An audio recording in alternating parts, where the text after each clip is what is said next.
Muy buenas tardes para todos. Bueno, vamos a dar inicio a la clase de este día. Vamos a tratar de aprovecharla lo más que podamos. ¿Listo? Entonces, para ello necesito de eh, a ver, más que colaboración, la participación activa de todos ustedes. ¿Listo? Muy bien. Cuando hablamos de biomoléculas, bueno, algo más. Si alguien habla en el chat, tan amable, los que sí tengan micrófono me lo dicen y me dicen qué está diciendo, listo, porque yo no tengo un segundo monitor en el cual monitorear el chat, ¿listo? Muy bien. Cuando hablamos de biomoléculas, estamos hablando de tres grupos muy importantes de compuestos orgánicos, que son las proteínas, los carbohidratos y los ácidos nucleicos. A propósito, ¿están viendo la pantalla mía? Sí, profe, ¿Qué están viendo? Sí, profe. la Una imagen de presentación de las proteínas, biomoléculas. carbohidratos, ácidos nucleicos. Listo, perfecto. Entonces, Profe, una pregunta, ¿ustedes me alcanzan a escuchar? sí, Sí, Bueno, gracias. lo suficiente. Es que a este computador le dan ataques, entonces a veces no me escuchan bien. Bueno, gracias. Bueno, eso está muy bien. Bueno, entonces, si hablamos de proteínas, ¿qué se les viene a ustedes a la cabeza, a la mente? musculosos. La proteína del gimnasio, profe. Ay, hombre. Pues son las 5 o 6 moléculas fundamentales que componen el ADN, ¿o no? No. No, estos son los ácidos nucleicos. Las Ah, proteínas son, pues, por ejemplo, ahí el profesor está mostrando semillas que son ricas en proteínas. Ajá, ahí está la pista. Frutos secos. Exactamente. ¿Sabían ustedes que los frutos secos son muy ricos en muchas proteínas, en muchas vitaminas y minerales? Sí, profe. Bueno, ya lo saben. Y también son muy ricos en fibra. La fibra es muy importante para mantener limpio el intestino grueso y el intestino delgado. De esa manera se evitan ustedes la formación de divertículos. Los divertículos son pequeñas, como pequeños chichoncitos que se van haciendo en el intestino a causa de la acumulación de material sólido. Lo que pasa es que la superficie interna del intestino grueso y delgado no es lisa, sino que es rugosa. Entonces eso causa que en algunos puntos, en algunos sitios muy bien localizados, se comiencen a acumular restos sólidos de la comida que uno ingiere a diario y entonces eso hace que se vayan formando unos chichoncitos. ¿Cuál es el problema con eso? Que esos divertículos se pueden estallar y eso fácilmente causa una peritonitis. Listo, entonces, primer mensaje del día de hoy, coman bastante fibra, listo. Bueno, las proteínas también conforman los músculos. Listo. Entonces, quien dijo musculoso no estaba mintiendo. ¿Cuál es el problema de esos suplementos alimenticios que le dan a la gente que va a los gimnasios dizque para ponerse bien musculosos y bien mamalones? El problema de eso es que eso no necesariamente es un suplemento natural. Y entonces eso a la larga va generando una serie de complicaciones en la salud. ¿Listo? Bueno, si les hablo de carbohidratos, ¿qué piensan ustedes? Azúcares. Los harina, azúcares que se requieren para tener energía. Ujú. El Y arroz. el arroz, muy bien. Listo. Eh, y si hablamos de ácidos nucleicos, ¿qué me dicen ustedes? Ahí sí el ADN DNA. y ARN. Exactamente. Entonces, consulta como para que lo tengan ahí presente. ¿Cuáles son los tipos principales de ADN? Y ustedes me preguntarán, ¿yo por qué les estoy haciendo esa pregunta? ¿Ustedes qué me dirían? ¿Será porque los que codifican para ciertas cosas, o sea, ADN ribosomal o esas cosas así? Sí. Doria acaba de dar parte de la respuesta. Es que no hay un solo tipo de ADN en las células. Hay varios tipos. ¿Listo? Y todo depende de su lugar, donde está almacenado, donde se encuentra ahí, de sus funciones. Depende de esas cosas. Muy bien. Bueno, pregunta. Muy importante y espero que esa pregunta se resuelva entre esta clase y la del próximo viernes. ¿Por qué necesitamos del consumo? ¿Esto tiene lapicitos? Sí. ¿Y qué color les gusta a ustedes? Pues a mí me da como lo mismo. El rojo, profe, que es el que más se ve. Sí, Azul, azul. a mí me da lo mismo esos colores, muchachos. Yo soy muy malo para los colores. No es que yo no vea en colores, sino que no los distingo, no los proceso. Entonces, ¿qué era lo que le estaba diciendo? Sí. ¿Por qué es importante ingerir diariamente proteínas, carbohidratos? Y aquí falta una familia de la cual vamos a hablar más adelante. Lípidos. Si yo les hablo de lípidos, qué se les viene a ustedes a la mente? Gracias. Gracias. El chicharroncito tan bueno que es, cierto. ¿Sí o no? No. De ahora en Agua. adelante, y sobre todo las niñas, no se sientan tan culpables cuando de coman un chicharroncito. Es mejor comerse un chicharroncito que comerse, por ejemplo, unas galletas o comerse una torta o tomarse un jugo de caja. Es mucho mejor. Más adelante hablamos de eso. Entonces, ¿ustedes qué me dicen acerca de mi respuesta? Porque esa es la motivación general de esta unidad. Profe, yo diría que es porque constantemente el cuerpo se está renovando y estas moléculas son los constituyentes del cuerpo de nosotros.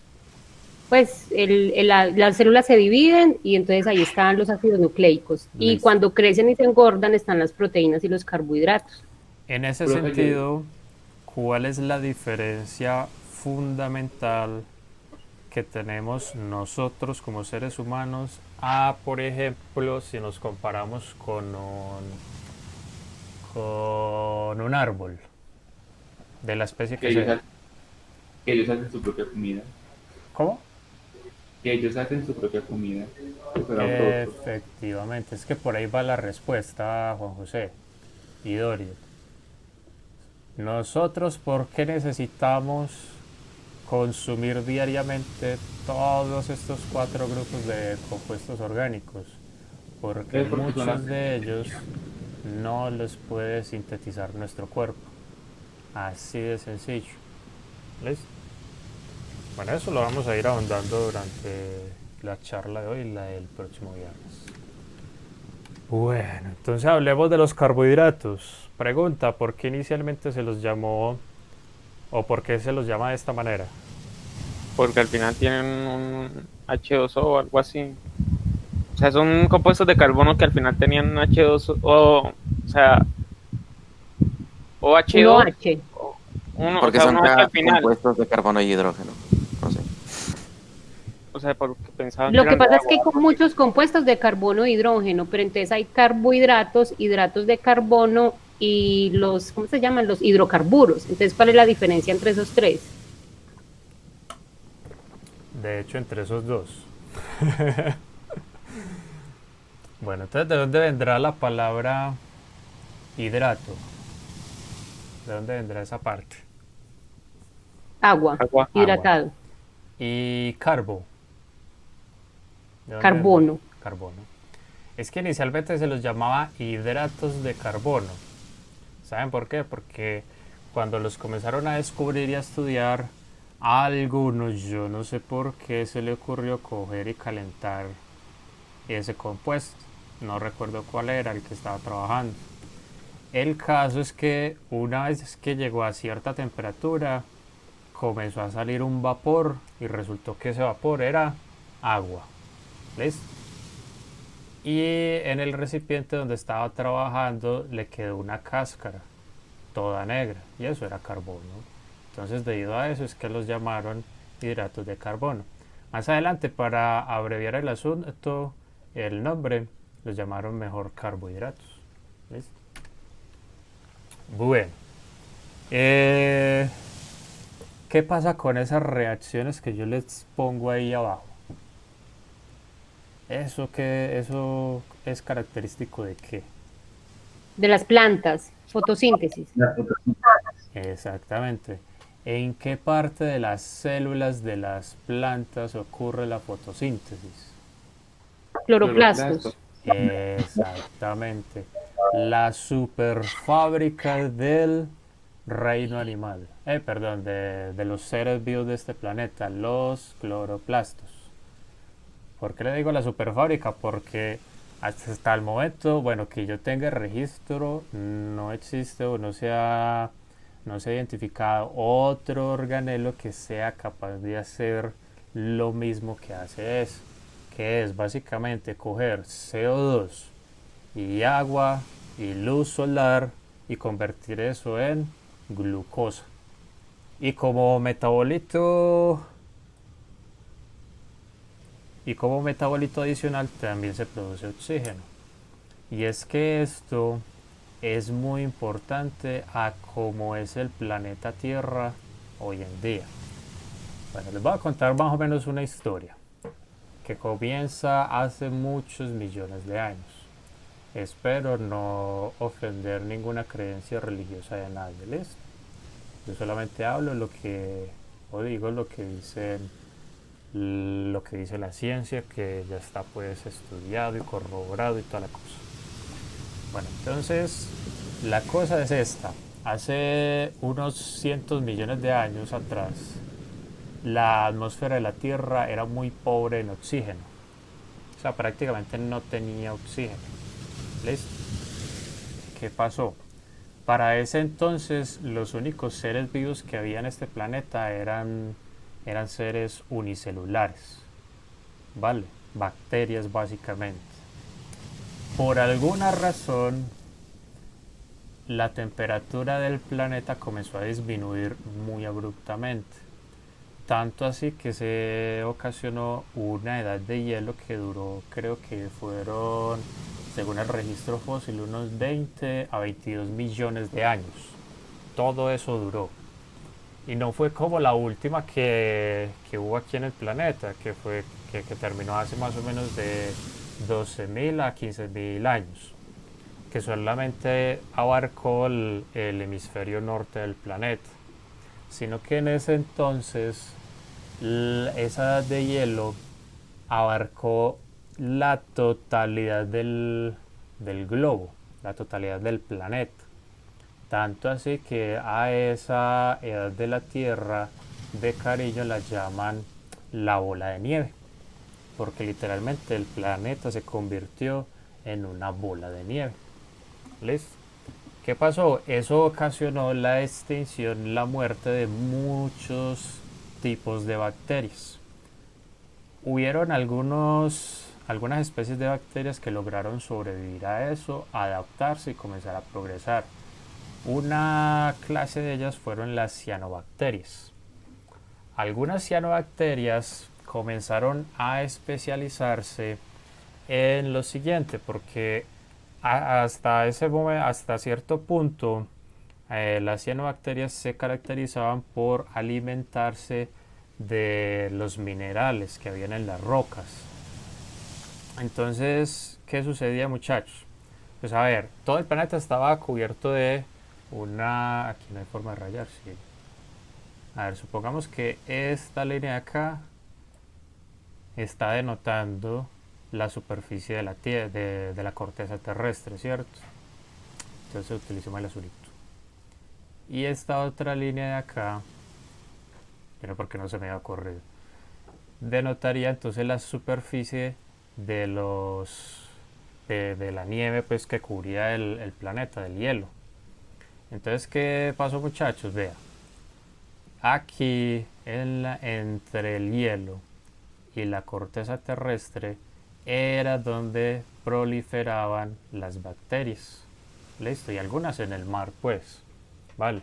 Sin embargo, el mar también, todo el mar del planeta se congeló también.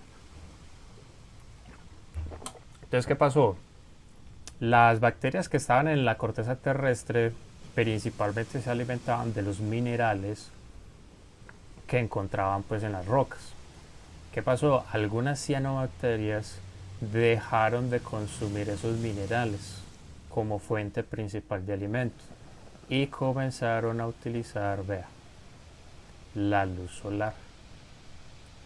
¿Qué ocasionó eso? Que los niveles de oxígeno en la atmósfera comenzaran a aumentar. ¿Listo? Gracias a ese tipo de metabolismo que tienen hoy por hoy las plantas, que son los directos descendientes de esas primeras cianobacterias, gracias a ese metabolismo es que hoy en día tenemos una agradable concentración de oxígeno atmosférico. ¿Vale? Bueno, ellas fueron las primeras en utilizar cloroplastos, claro está. ¿Vale? Entonces, ¿qué pasa? Vea, es que el asunto no para acá, no para en la producción de glucosa, sino que las plantas, por ejemplo, utilizan esa glucosa para dos cosas. Uno, crear celulosa. ¿Y la celulosa para qué le es útil a las plantas? Es la Para su estructura. conformación.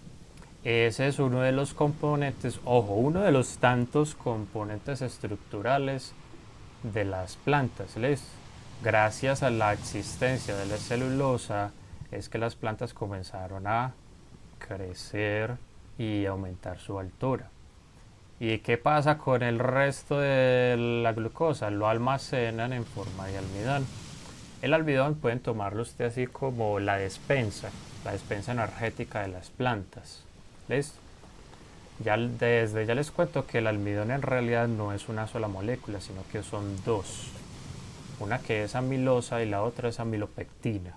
De eso hablamos después. Bueno, ¿está acá alguna pregunta, muchachos?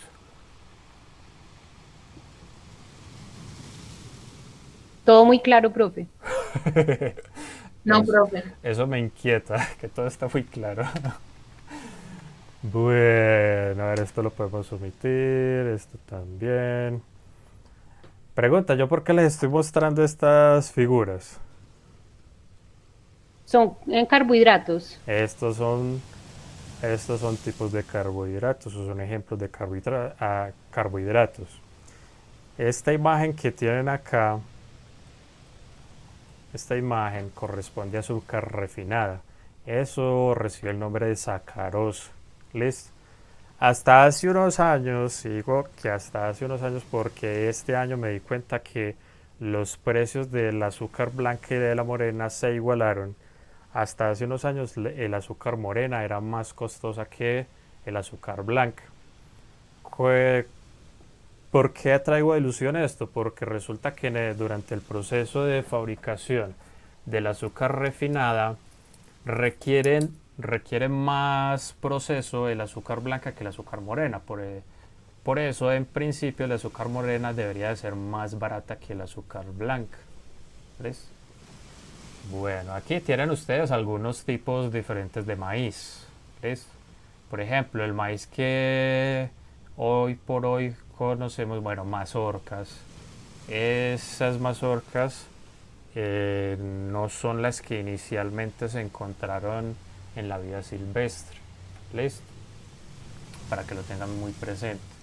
Es como la zanahoria que antes era gris, como las sandías que al principio eran amarillas por dentro, cosas así.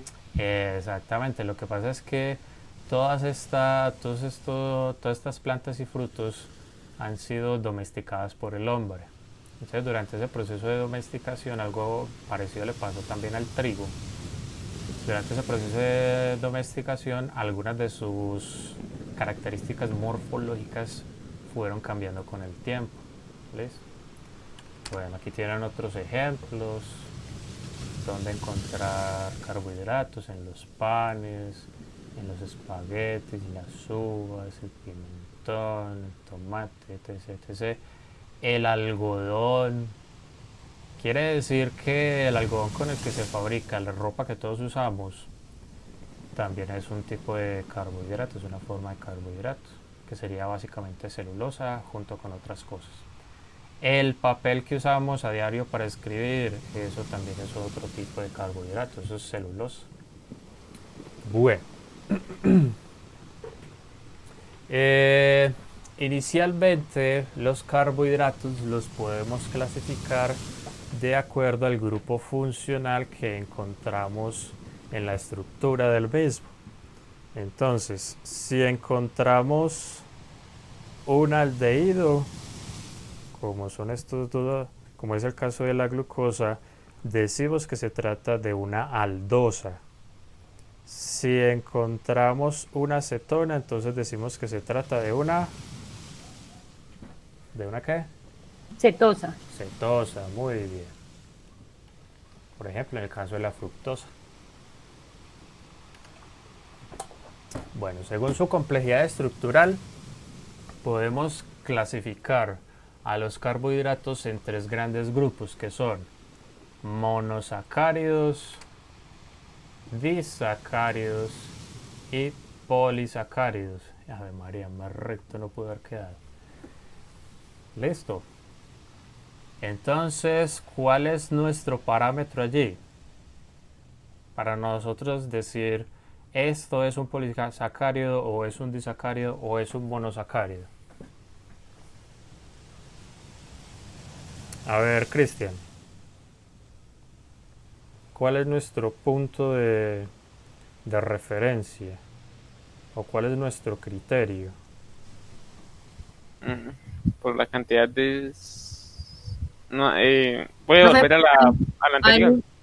Ahí mismo lo muestra, ¿no? Por la cantidad de moléculas de sacarosa que tenga, ¿no? No. De moléculas de azúcar. De aquí, Es la En el cantidad pastel. aquí está el pastel, vea.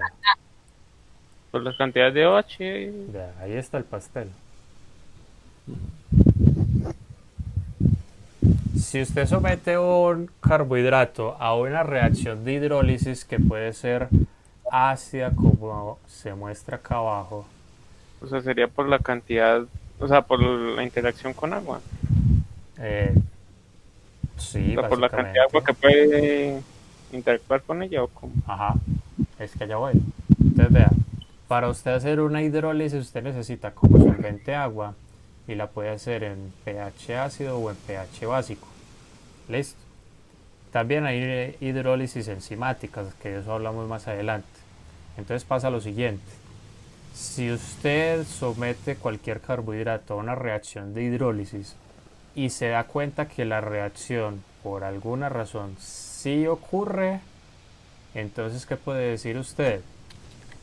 Que la muestra inicial era un monosacárido o puede ser un disacárido o un polisacárido. O bueno, les voy a reformular la pregunta. Si la reacción de hidrólisis ocurre, ¿se tratará de un monosacárido? No. Exactamente, eso es. Si no ocurre, es un monosacárido. Y si sí ocurre, entonces se trata o de un disacárido o de un polisacárido. Como por ejemplo el almidón y la celulosa. ¿Listo? Claro que hay más polisacáridos. Vale.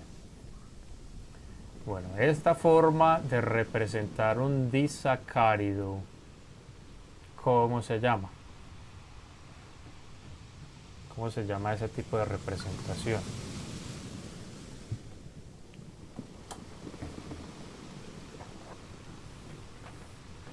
No, no caen. A eso se le llama proyecciones de Haworth. Eso lo vemos ahorita más adelante, lo repasamos porque se supone que ustedes debieron de haber leído. Vale. Bueno. Sucede que me adelanté un poquito. Esto de nomenclatura, eso lo podemos omitir.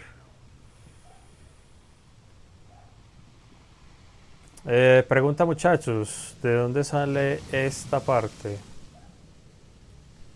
del nombre? Exosa.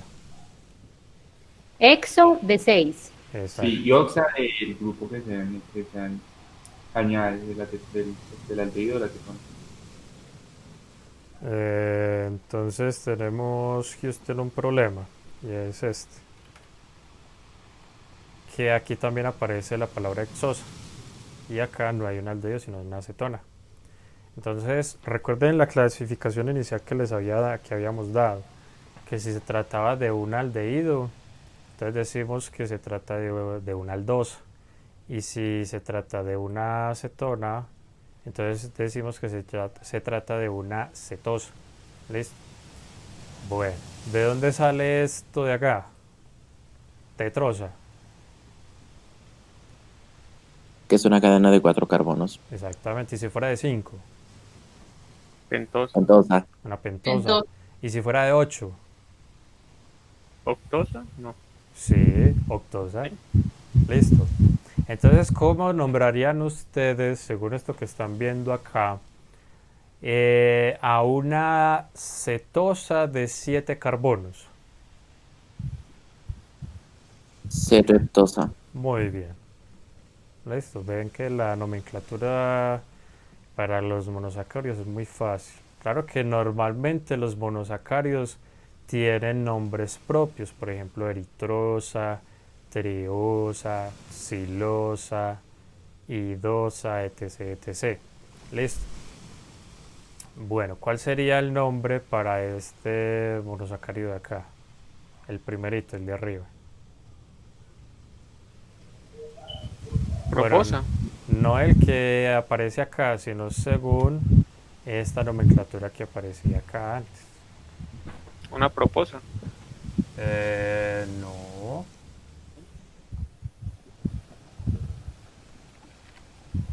Si fuera, lo que pasa es que estos multiplicadores que aparecen acá o estos indicadores que aparecen acá se parecen más a prefijos multiplicadores.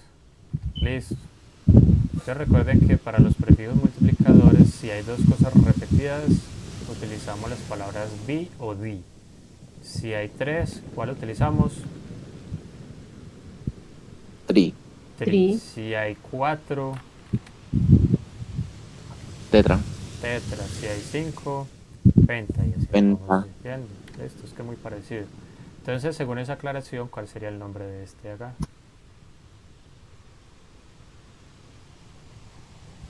¿Cuántos carbonos hay? 3. Dos. Tres. Entonces, ¿cuál Aldo, sería? aldodiosa. Esa sería la aldo ¿qué? Aldotriosa. Exactamente. Esa es la aldotriosa. Una aldotriosa. Una, porque son varias. ¿Listo? Muy bien.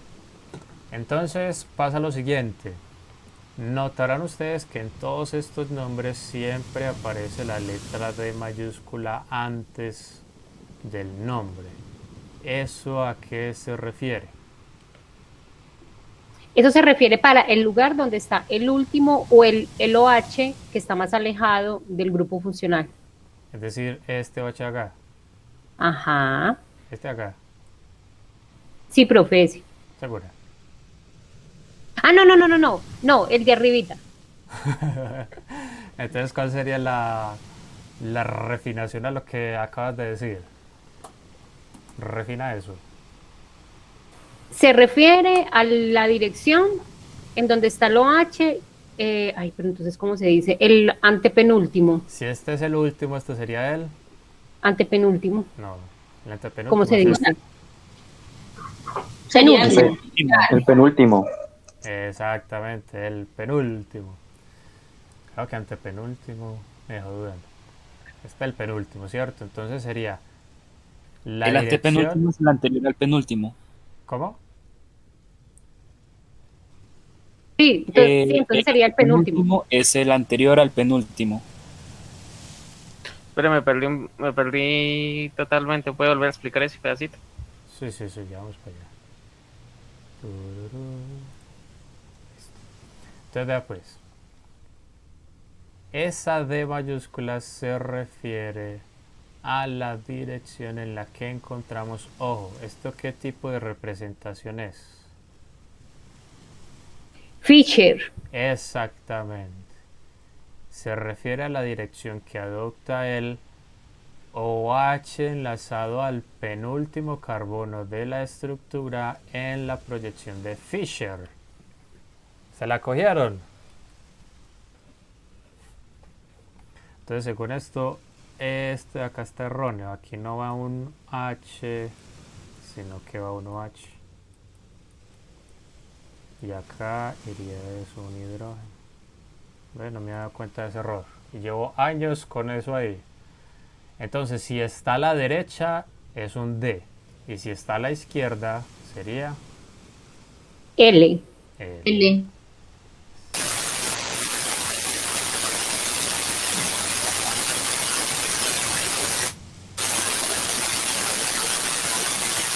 Uy, ¿qué fue eso?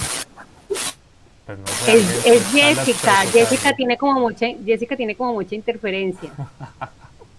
Ojalá no se haya electrocutado. No, profe, es que mi internet es muy malo y es que si no, o sea, si no dejo el micrófono abierto, me demoro mucho en participar. Jessica, pero es cierto. de pronto es que tienes alguna cosa magnética cerca del micrófono. Puede ser eso. Revisa a ver. Vea usted, yo no había pensado en eso. No, nada, pues que yo sepa, no. Venga. Esas son cosas de la tecnología que a veces es muy difícil darle explicación. Bueno, entonces, que nos quede claro. Si el OH del penúltimo carbono de la estructura está a la derecha en la proyección de Fisher, es un D. Si está a la izquierda, es un L. ¿Listo?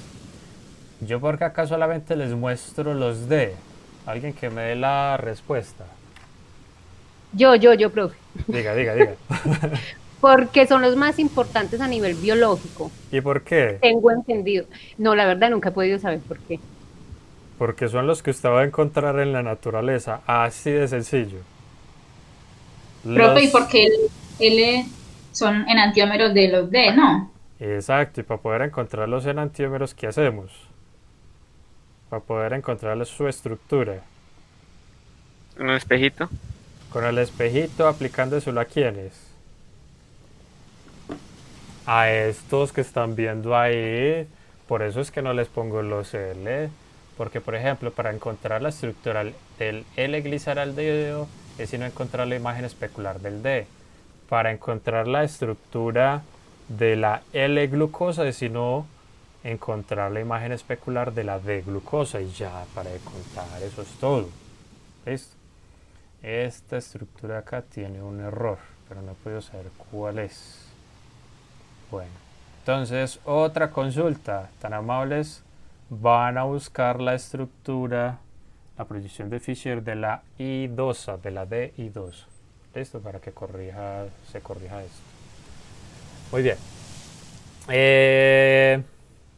Todos estos que están viendo acá, todos estos compuestos son monosacáridos, todos estos carbohidratos son monosacáridos, ¿listo? ¿Y por qué está en esta vía, muchachos? Porque miren que empezamos con uno de 3 carbonos, seguimos con 2 de 4, de ahí obtenemos 4 de 5 carbonos y terminamos con 8 de 6 carbonos, muy sencillo. Es que en el proceso de síntesis se parte siempre del gliceraldehído.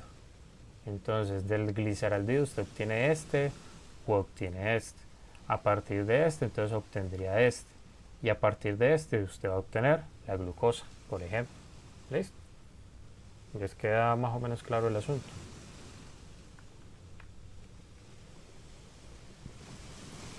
Más o menos sí. Sí, yo sé que es algo complejo verlo por primera vez, pero esa es la vía. ¿Listo? Estas flechas que Profe, están ¿usted se acá, refiere como a la vía metabólica o qué?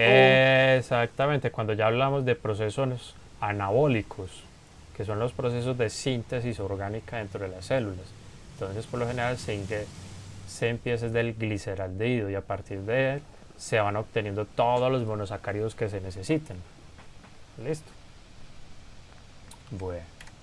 Y también están las cetosas, que estas sí son más escasas en número. ¿Listo? Bueno. Miren que todas son D, por la misma razón que en el caso de las aldosas. ¿Listo? Porque el OH del penúltimo carbono de la estructura está al lado derecho. Hay un límite de carbonos en un azúcar. Hasta ahora, que yo sepa, no. Que yo sepa, no. Es más, he escuchado de monosacáridos de 7 y 8 carbonos, solo que son poco comunes.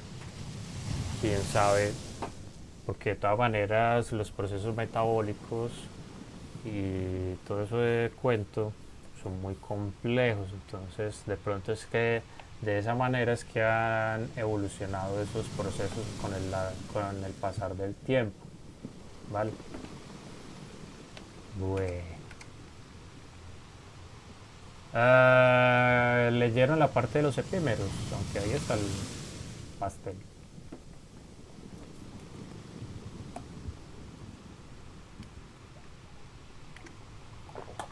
Los epímeros son una familia de isómeros. Entonces, vea, eso es muy fácil de identificar. Por ejemplo, en el caso de la alosa y la altrosa, miren, las tenemos acá abajo. ¿Cuál es la única diferencia estructural que hay entre las dos? La posición de los segundos sustituyentes, o sea, del H y el OH. En el, Del en el OH en primer. el primer carbono quiral, sí. en el primer carbono quiral, muy bien dicho, ¿cierto? Entonces, miren que los dos tienen la misma cantidad de carbonos, de hidrógenos y de oxígenos. Tienen la misma secuencia de enlazamiento entre sus átomos. Y la única diferencia estructural que encontramos es la orientación del OH y del hidrógeno en el segundo carbono quiral. Eso los convierte en epímeros en el carbono 2 de la estructura. Bueno, copiar acá manualizado es muy duro, muchachos. ¿Listo? Bueno, a ver, denme con estas aldoxosas que tenemos ahí, alguien que me dé un par, una parejita, que sean epímeros, que no sean estos dos. Glucosa y manosa. A ver, la O sea, de glucosa y la manosa, sí. ¿Son epímeros en qué carbono? en el segundo. En el segundo carbono, muy bien.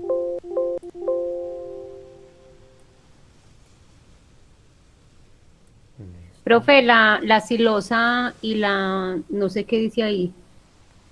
La xilosa. ¿Y cuál? ¿Y la lixosa? Eso, lixosa. ¿Está Eso. acá? Sí, Sí. ¿Serían epímeros en qué carbono, Dorian? también en el segundo carbono. Eso, bueno, deme otro ejemplo, pero que no sea en el carbono 2. Porque es que si no, ustedes sacan la conclusión, no es que siempre van a ser epímeros en el Profe, carbono 2. la glucosa y la idosa en La, el tercer carbón. es que de hecho son la misma estructura y por eso las puse a consultar. Es más, voy a buscarlas de una vez para salir de esa duda. Bueno, a propósito, Creo que usted la imagen que tiene ahí es la de la idosa. sí, esa fue mi sospecho. Ya vi dónde está el error. Es que para la idosa, no, es que eso está muy incorrecto. Aquí iría un hidrógeno.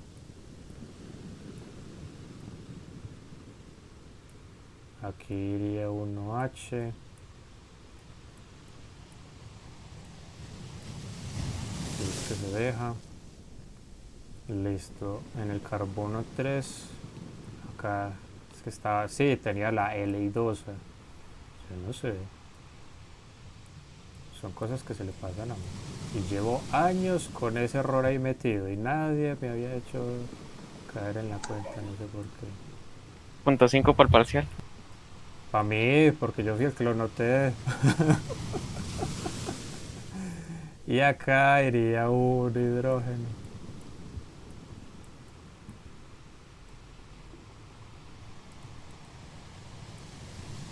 Punto 5 para el parcial porque somos el grupo en el que usted encontró el error. Ajá, entonces. Habría que ponerle L-idosa. Exacto. Muy bien. Bueno, ya con eso, entonces denme otro ejemplo, por favor. Que no sea en el carbono 2.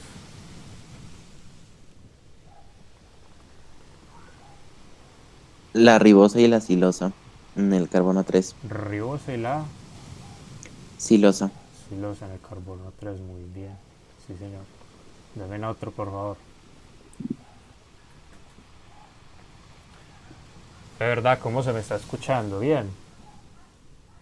Sí, profe, muy bien. Ok, ¿mejor que en otras ocasiones o no se aprecia? Ya los puse a dudar. Igual.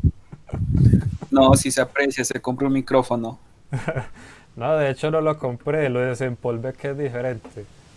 Tenía un micrófono de corbata por allá acumulando polvo. Entonces lo saqué. Bueno, Podría ser la D ribosa y la L lixosa, porque pues como sería la imagen especular, pues Profe, yo encontré otra, vea, la glucosa y la galactosa. En el sí. carbono 3. Espérate, Dorian. Sí, señor. La D ribosa y la L lixosas también serían epímeros. En este caso, en el carbono número 4. Muy bien.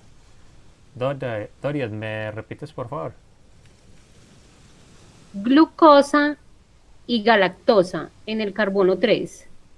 Y galactosa en el carbono. Muy bien, en el carbono número 3. Y de una de los adelanto, cuando una unidad de glucosa se une a una unidad de galactosa, formamos lactosa. ¿Listo? Otro dato curioso del día de hoy. Bueno, sigamos. Lactosa, la que tiene la leche. Sí, la que tiene la leche. Y de la que algunos somos intolerantes. Eso le iba a preguntar, profe, cuando dicen deslactosadas que rompieron ese enlace, ¿o qué? Exactamente. Es que para fabricar leche deslactosada lo que se le hace a la leche entera es agregarle una enzima. ¿Cómo es que se llama eso? Creo que es la alfa lactasa o la beta lactasa, una de las dos. Y entonces lo que pasa es que, a ver, normalmente el intestino delgado, algunas de las células que hay allí secretan esa enzima. Entonces, ¿qué pasa? Cuando una persona no consume mucha leche entera, no consume suficiente leche entera, entonces se va inhabilitando, se va inactivando la ruta de replicación y de síntesis de esa enzima. Entonces, por eso cuando la persona va y consume leche entera, pues esas células, las células en el intestino delgado tienen inactiva la producción de esa enzima, y eso es lo que causa el malestar cuando uno toma leche entera. Por lo que tengo entendido, eso es por lo que somos los únicos mamíferos que consumimos productos lácteos después de pasar la etapa del amamantamiento, ¿no? Exactamente, es que es más, si alguno de ustedes es intolerante a la leche entera, no se sienten mal, es que eso es lo natural, que uno después del amamantamiento ya no vuelva a consumir leche jamás en su vida, ¿cierto? Entonces, Profe, y por ejemplo, en este caso, por ejemplo, yo soy intolerante a la lactosa, pero si yo tomo algo con leche en polvo, no me hace daño, o sea, sí, tienen entonces estructuras diferentes. no es que tengan estructuras diferentes, lo que pasa es que durante el proceso de producción de la leche en polvo es inevitable que hayan algunas reconformaciones estructurales de algunos de los componentes de la leche, entre ellos la lactosa. Entonces, Sí, profe, yo había escuchado eso, que es porque como la leche en polvo, al hacerla de alguna manera se calienta, entonces se alcanza a romper ese enlace y por eso la leche en polvo es tan dulce, porque eso como que se vuelve azúcar, pues no sé, algo así. exactamente. Le pasa lo mismo le pasa algo similar a lo que le sucede a la leche deslactosada. Que no sé si alguno de ustedes ha tomado leche deslactosada, tiene un sabor dulce. Sí. Y eso se debe a que esa enzima de la que les hablo desde hace un momento se encarga de hidrolizar y romper el enlace glucosídico que se forma entre la galactosa y la glucosa. Entonces, al incrementarse la cantidad de glucosa presente en la leche, producto de esa hidrólisis enzimática, eso es lo que causa el incremento en el sabor dulce de la misma. ¿Listo? Entonces, no se sientan mal, muchachos, si son intolerantes a la lactosa, ¿no? Eso es lo normal. Yo también era muy intolerante a la lactosa y desde unos años para acá me he dado a la tarea de ir acostumbrando otra vez mi intestino delgado a que reciba lactosa sin problema. O sea, yo era uno que hace 10 años yo no podía comer ni consumir nada lácteo, ni una mantequilla. Pero con el paso del tiempo volví a consumir mantequilla, quesito, quesos, yogur, etc, etc. Listo, es cuestión de uno volverse a acostumbrar. Profe, ¿y cómo? No, usted consume pequeñas cantidades y ya. Ah, Y eso va incentivando a que las células de su intestino vuelvan a activar esa ruta para la producción de esa enzima. ah, Eso es más de paciencia que otra cosa. El cuerpo se adapta, diga. Exactamente. Es hacer que el cuerpo se vuelva y se adapte a esa fuente de elementos. Bueno, nos detuvimos demasiado ahí. Bueno, ¿qué me dicen ustedes acerca de esta reacción de ciclamiento? ¿Por qué ocurre? ¿Y en qué casos ocurre?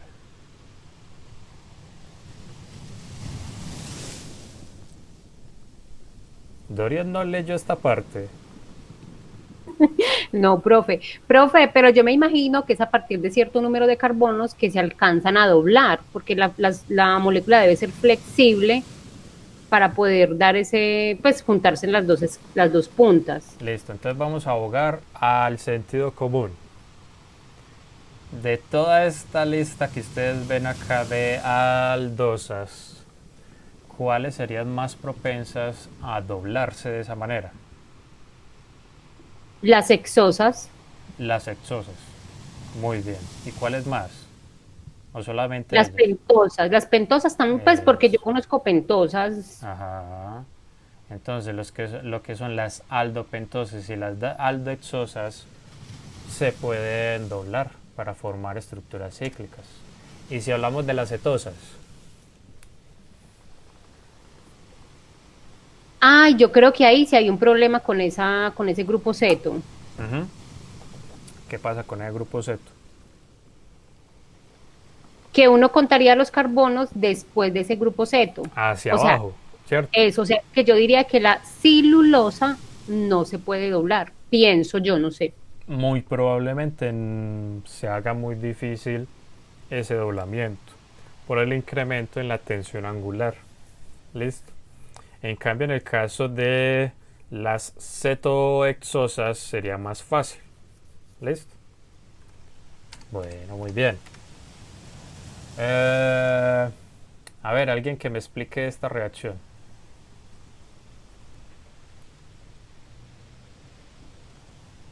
Bueno, que me explique, no, que no se explique.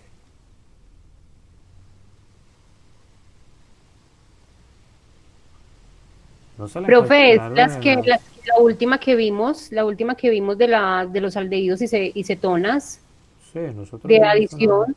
una reacción así. Sí, en el lado de la acetona y el aldehído vimos que llegaba un grupo que llegaba a ese carbono, el doble enlace se rompía y se adicionaba.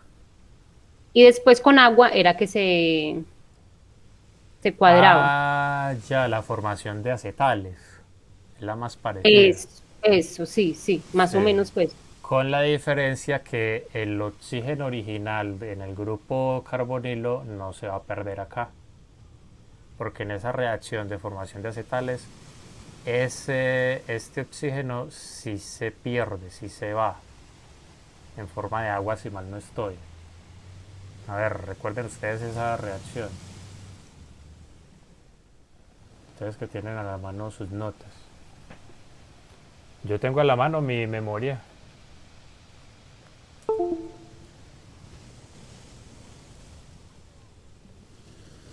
Para que me confirmen, por favor.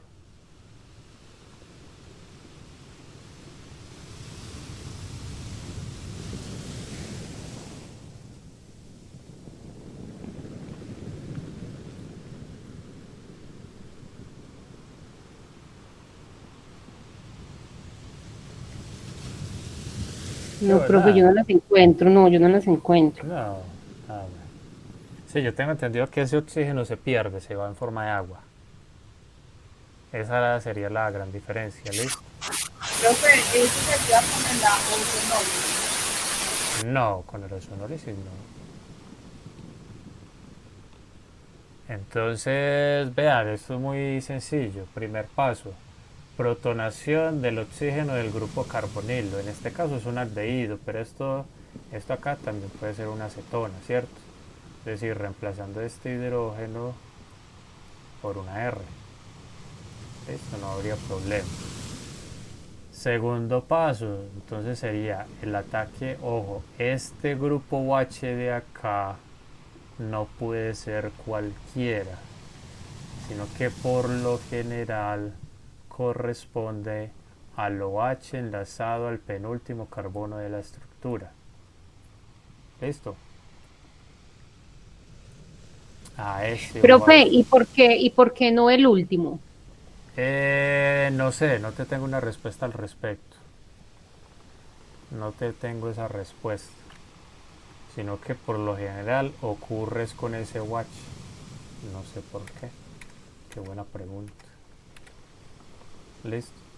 ¿Será, profe, porque, pues no sé, me lo estoy imaginando, será porque ese último carbono no es, pues no es terciario? Pues no sé.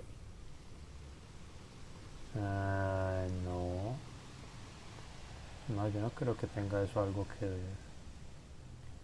Es que es más, si por ejemplo a alguien se le ocurre hablar de tensión estérica, hay menos tensión estérica con este bache acá que con este. Ajá, sí, yo también he visto eso, pero Y no aún sé por así qué la siempre... reacción se efectúa con este bache, no con el último de la estructura.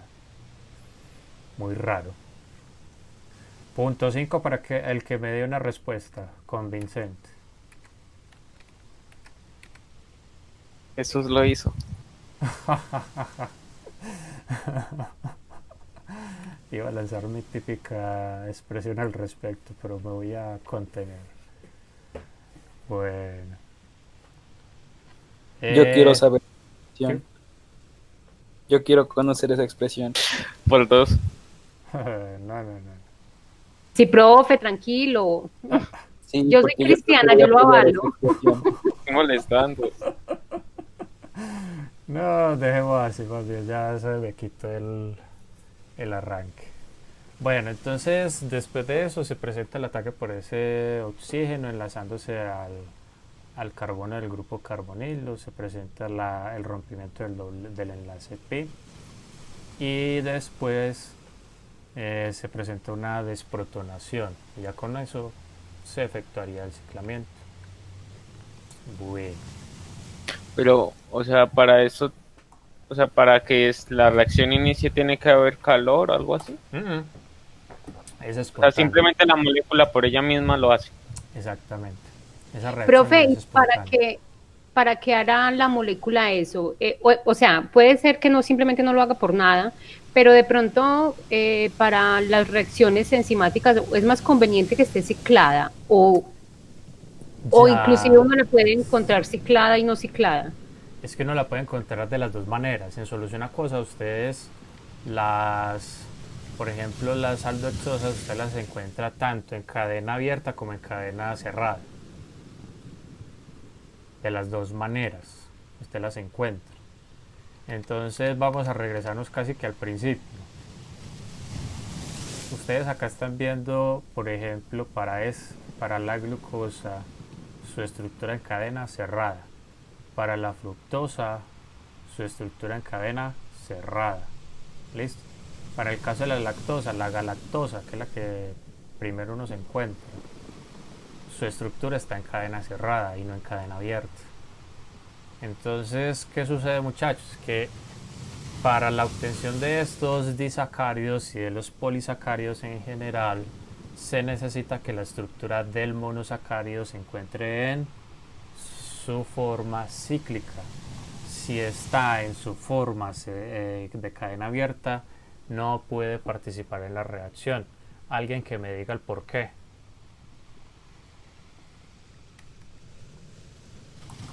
De pronto por el OH, el que va a participar en la reacción, el OH de la unión, que quede más expuesto. Adivine quién se encarga de que la glucosa y la fructosa se unan para formar sacarosa. Una enzima. Una enzima. Resulta, muchachos, y los voy a adelantar de una vez, las enzimas tienen estructuras tan grandes y complejas que son capaces de diferenciar, en este caso en específico, son capaces de diferenciar entre la estructura en cadena cerrada y estructura en cadena abierta en el caso de monosacáridos, por ejemplo. Entonces, ¿qué va a suceder? Lo que pasa es que dentro de las enzimas, y eso ya hablamos antes, dentro de las enzimas hay unos sitios que se llaman sitios activos, ¿cierto? Que recuerden que esos sitios activos tienen una forma geométrica muy específica, ¿cierto? Entonces, ¿qué va a pasar acá? Si el monosacárido no se encuentra en su estructura de cadena cerrada, no va a entrar en ese sitio activo. Y si no puede entrar, entonces no puede participar en la reacción. ¿Se la cogen? ¿Se van cogiendo la Sí, idea? sí, profe. Bueno, es que recuerden la analogía que les di en su momento, que esos son como fichas de Lego. Si no tiene la forma correcta, no puede caber ahí. Bueno, hablemos de las estructuras de Haworth. Bueno, entonces los pasos a seguir son los siguientes. No se vayan a confundir con esto de acá, que esto es una conformación sencilla, pero eso no lo vamos a tratar en el curso, ¿listo? Entonces, vamos a hacer lo siguiente. ¿Ustedes tienen con qué anotar por ahí? ¿Tienen sus notas? Sí, sí, profe. Para que hagamos un ejercicio. Ustedes se van a dejar guiar por mí, ¿listo? Entonces, a ver, Jessica, ¿cuál aldexosa quieres que trabajemos?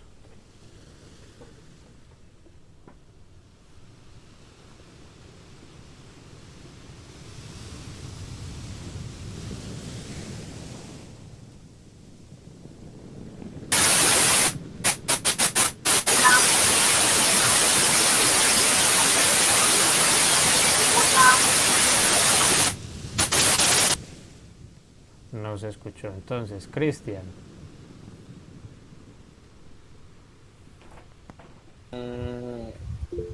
No se lo piense cualquiera. Aunque a ver, la ¿Cuál? idosa, ¿Cuál?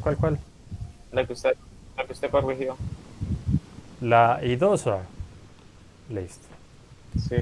Entonces eso es H. Yo también voy a hacer la tarea.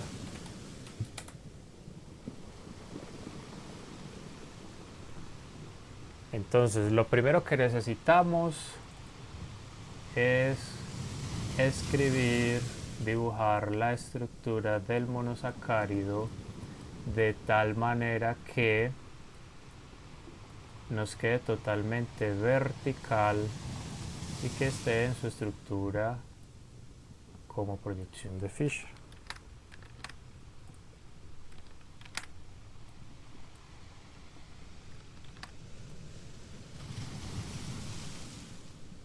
Vayan ustedes ahí dibujando en sus cuadernitos, ¿ves? En sus cuadernos. Bueno, entonces si mal no recuerdo, eso es H o H.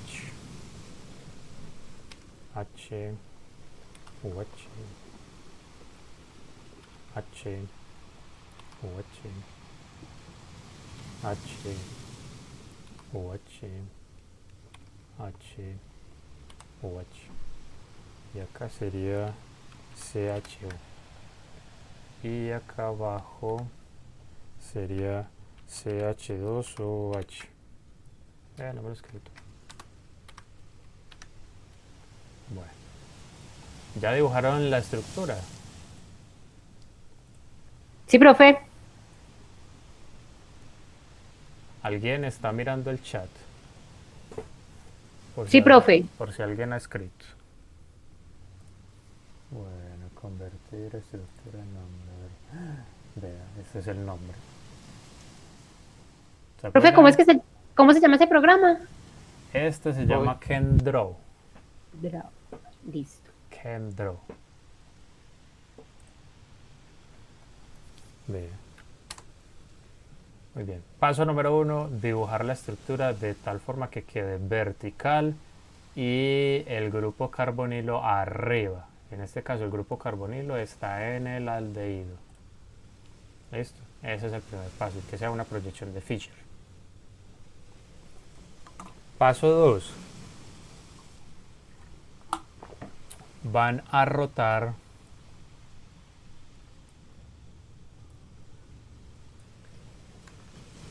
...90 grados...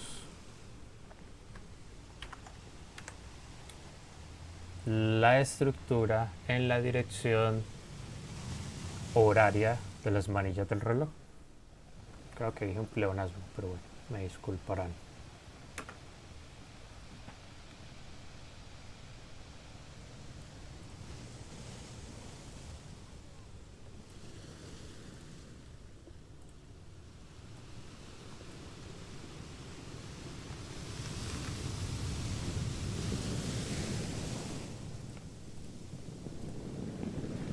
¿Ustedes escuchan algún sonido de fondo? No, señor. Ah, bueno. Lo escucharán en la retransmisión de esta sesión, cuando se los publique en YouTube. Entonces, para rotarlo a 90 grados, ¿qué va a suceder? Este aldehído va a quedar al lado derecho. Todos estos grupos que están viendo a la derecha van a quedar abajo. Los grupos que tenemos a mano izquierda van a quedar arriba. Y este CH2OH va a quedar a la izquierda.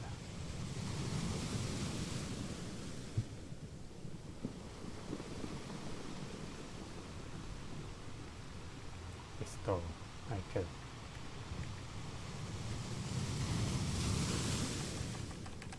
Ese sería el segundo paso.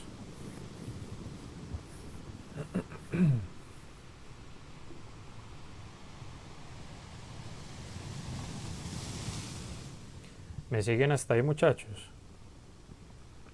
Sí, profe. ¿Están copiando? Para yo saber si los voy a esperar. Sí, sí. Sí, profe. Bueno. Hola, Aura, no te había escuchado. Hace rato estoy hablando, profe. Ay.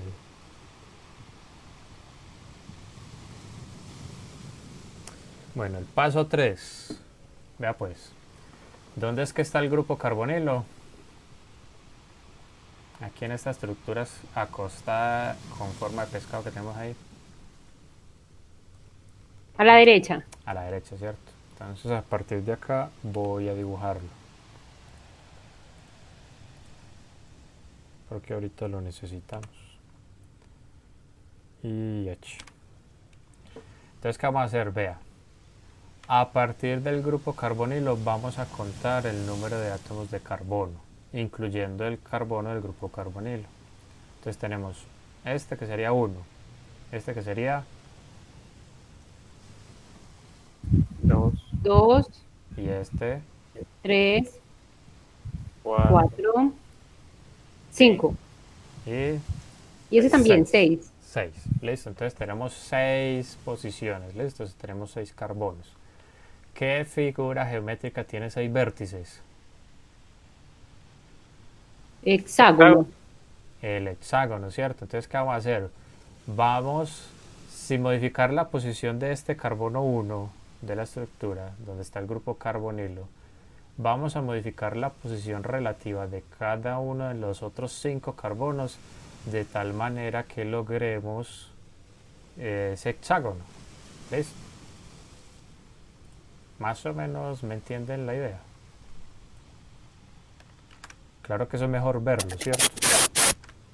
Sí, sí, profe. Eso es mejor verlo, ¿verdad? Pues. Entonces, el carbono 2, vea lo que le voy a hacer. Lo voy a bajar.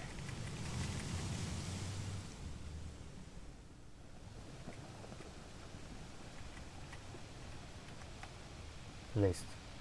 Y lo bajo. El carbono 3 también lo voy a bajar. Listo. Para que quede a la misma altura en la que está el carbono 2.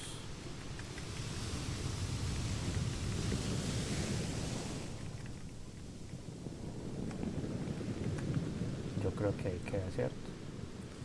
Bueno. A ver, si ya me cogieron la idea, ¿qué vamos a hacer con el carbono 4?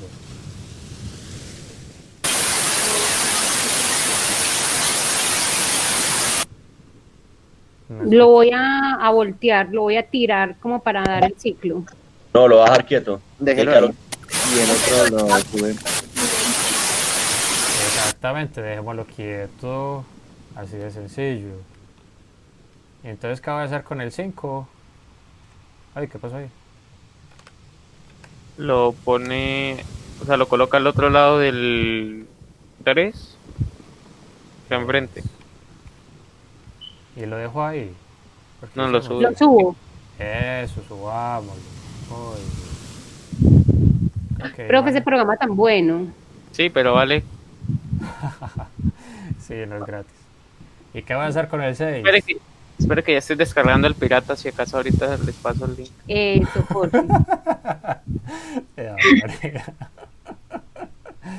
Bueno, ¿y qué voy a hacer con el carbono 6? El 6 lo voy a llevar paralelo al carbono 2. Sí, así.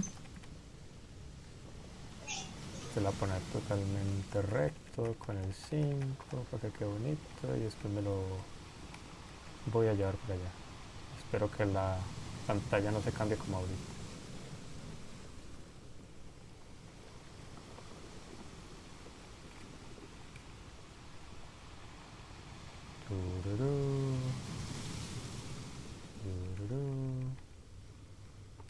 Y yo creo que ahí queda bien, ¿cierto? Bueno. Creo que eso nos está quedando como feito, pero bueno. Ese sería el paso 1, 2, 3. Vámonos para el paso 4.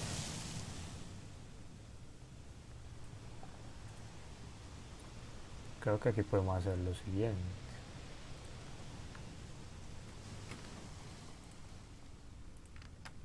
No me deja seleccionar unos pocos.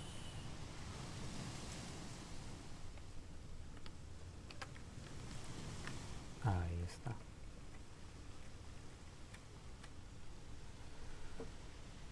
Porque lo que quiero es que no se solapen. Bueno, algo así. Ahí que no cambió el OH y el H puesto. Sí, ese OH yo no sé qué pasó. Los voy a alejar un poco más. A ver. Porque Y de como pronto se hace las paticas más corticas. porque es que este programa tiene algoritmos de reconocimiento de proximidad entre los objetos, entonces pronto eso es lo que nos está generando esa interferencia. Todavía no. Vamos a bajarlo más.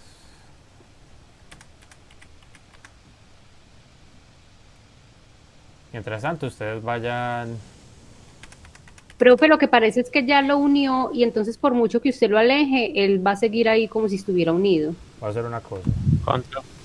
Control Z. No, yo soy más extremo. Lo borro y listo.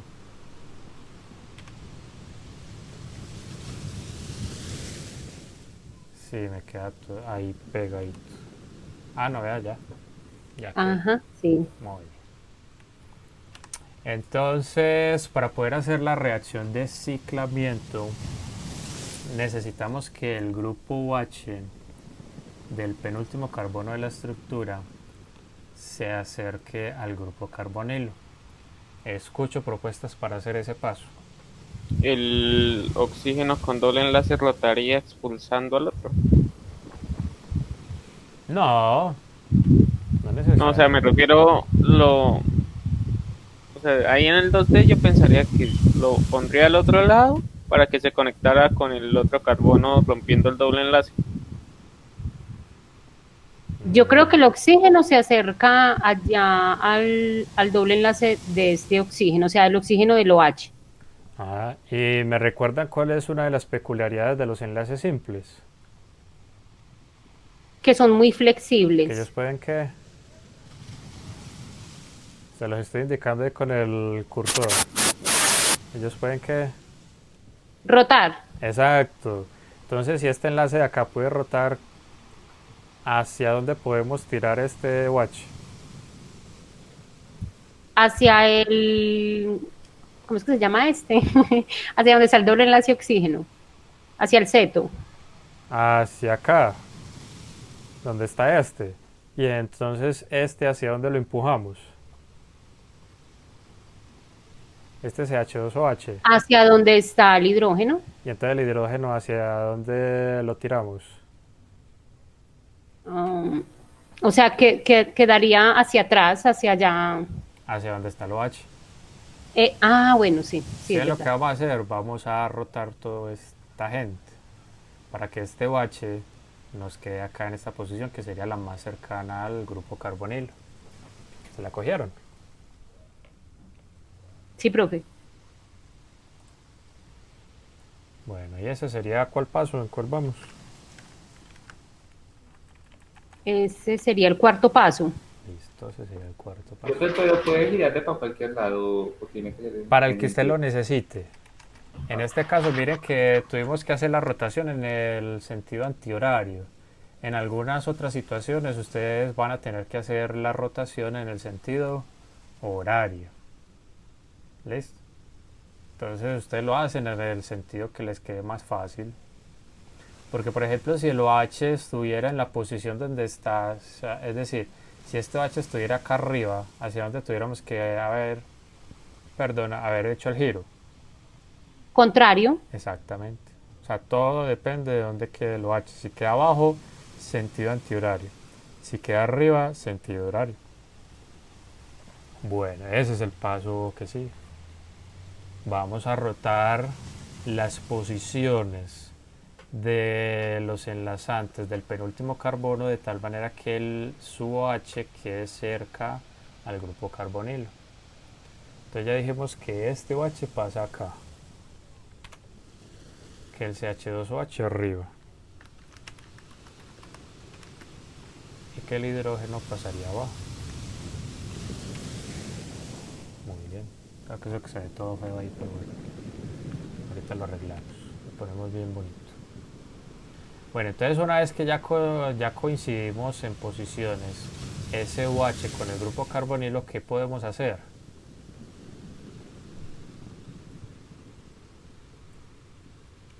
Yo creo que ahora sí esos electrones del OH se acercan al carbono del carbonilo. y el doble enlace del oxígeno de ese carbonilo se rompe. Entonces ya podemos hacer la reacción de La protonación reciclamiento, ¿cierto? ¿De acuerdo? de la primera. A ver.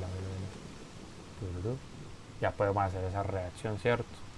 ¿Escribimos el resultado final o quieren que lo hagamos paso por paso?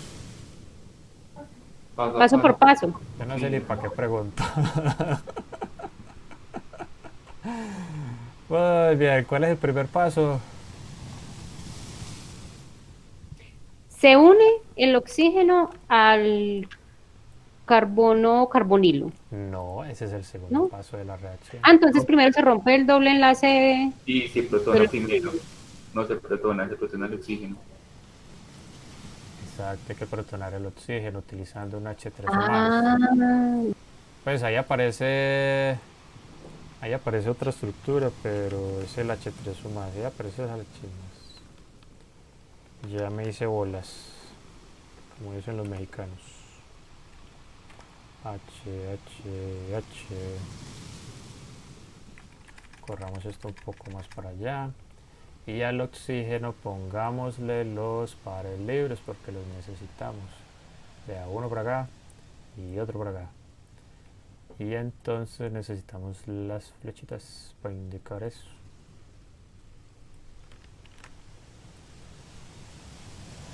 ¿Listo? Entonces el oxígeno se lleva este hidrógeno y estos dos electrones del enlace sigma se van para el oxígeno, el cual tiene una carga positiva. Listo. Y de acá nos va a quedar lo siguiente.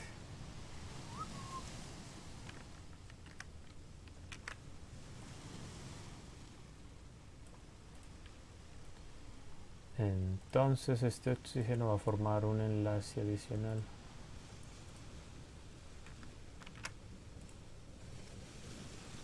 Con el hidrógeno.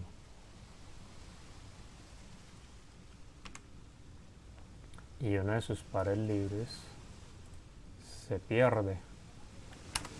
Alguien que me diga por qué solamente queda con un par libre en lugar de dos. Porque con el otro está uniendo el hidrógeno. Porque con el otro se unió al hidrógeno. Recuerden que en este caso el oxígeno es el que dona los dos electrones para la formación de ese enlace. ¿Qué nombre recibe este enlace de acá? Este tiene un nombre especial. Cuando es uno solo el que dona los dos electrones. Pero ok, entonces el hidrógeno no quedaría con carga negativa. No, ¿por qué? Porque es que este oxígeno se lleva los dos electrones de este enlace. No es un enlace coordinado. Exactamente, eso se llama enlace coordinado. Entonces, Cristian, vea, no queda con carga negativa porque el oxígeno del H3O más se llevó los dos electrones del enlace con el hidrógeno. Entonces el hidrógeno quedó positivo en el proceso. Y como recibe los dos electrones del oxígeno, recibe un electrón de forma neta, entonces queda normalito, como si nada hubiera sucedido. Bueno, Dorian, ¿qué hacemos a continuación? Ahora sí se rompe el doble enlace. Ajá, pero ¿a causa de qué? De esa carga positiva que hay ahí. ¿A causa de qué? Profe, no se rompe porque los pares libres del OH se unen con el carbono donde está la cetona. Es correcto, vea. Este oxígeno, utilizando uno de sus pares libres, viene y se enlaza al carbono del grupo carbonilo. Y entonces, como ese carbono no puede formar 5 enlaces y no tiene un buen grupo saliente, entonces necesita romper ese enlace pi. Así de sencillo.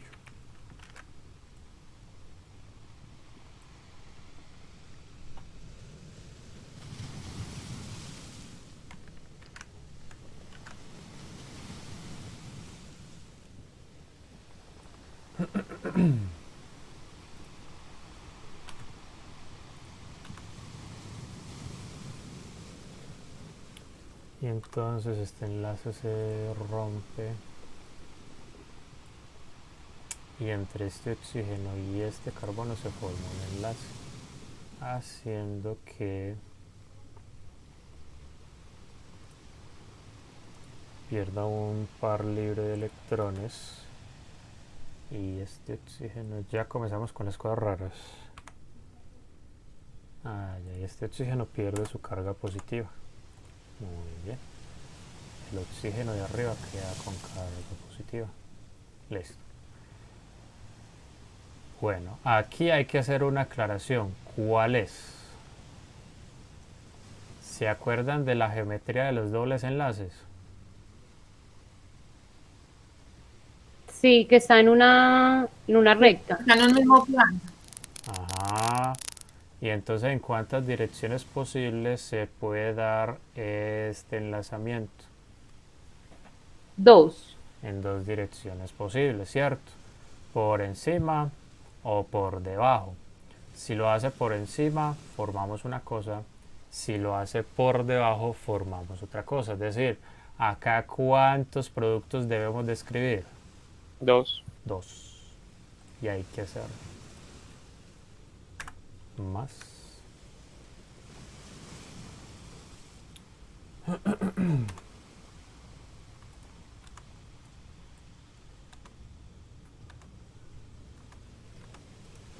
Tío Cristian, ya bajó el programa. Sí, pero para instalarlo tengo que desconectarme de internet. Ah, ya, ya. Sí, claro. Regla básica de la instalación de un programa pirata. Pirata. Ay, ay.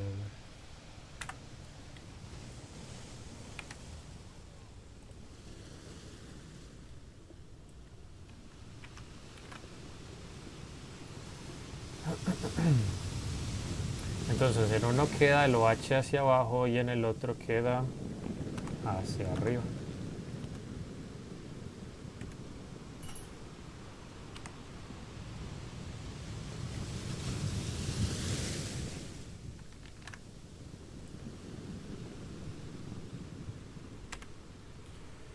Bueno, y entonces ya con esto nos encontramos otro tipo especial de isómeros que reciben el nombre de anómeros.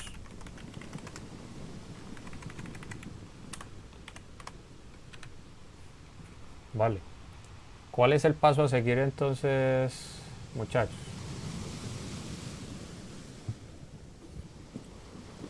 Pues sería saber cuál es el más abundante, ¿no?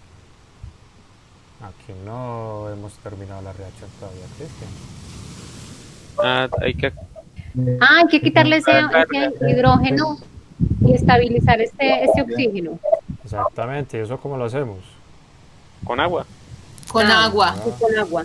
Así de sencillo, con agua.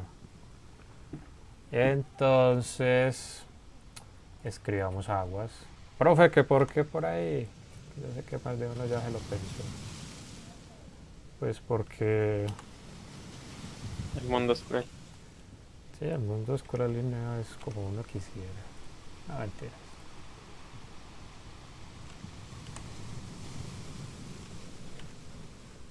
El mundo no es cruel, lo que pasa es que el mundo es lo que es y ya, no hay que hacer.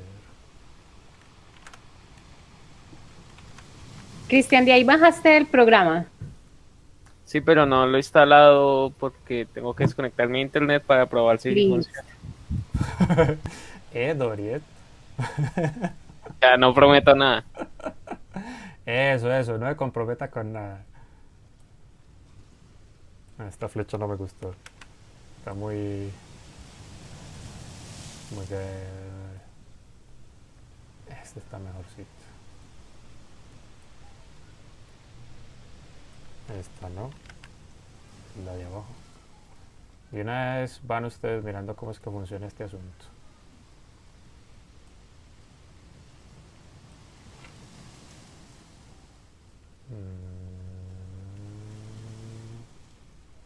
Bueno, es aceptable.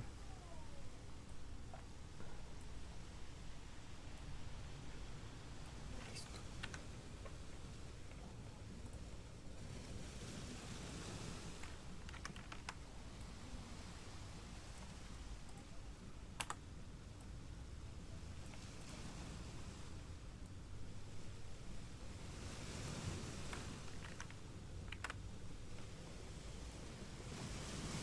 Ah, no dio la hoja.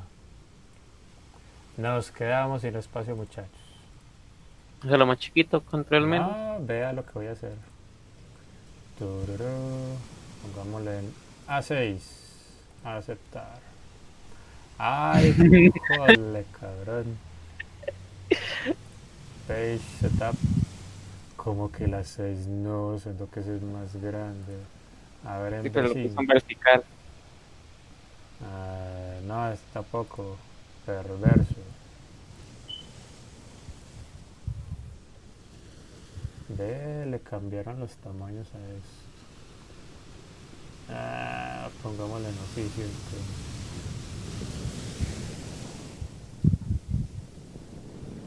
Listo, aquí ya tenemos algo de espacio.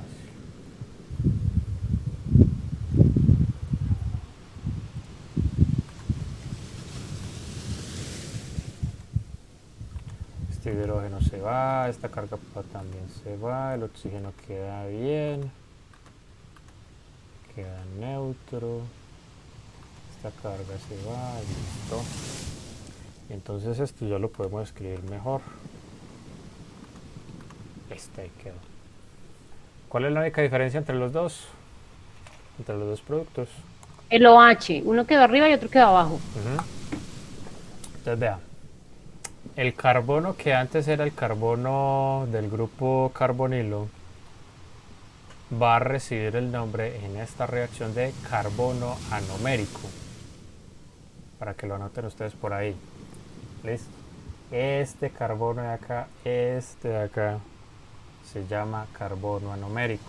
Listo, entonces si el OH queda hacia abajo, ya les voy a decir.